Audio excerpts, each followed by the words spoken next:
Alright, I'll show you how to install a Spiderwebshade solar shield. Best way is to have this thing rolled up this way. Slap it up on your windshield. You want to align the Spiderwebshade logo with this hinge on your hood. Start there, wrap it around here. It has suction cups. Put that on there.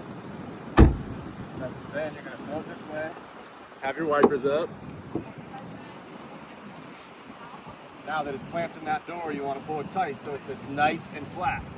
Once it sits nice and flat in there, hit your suction cups down, roll it around, and you do it. Put your wipers down.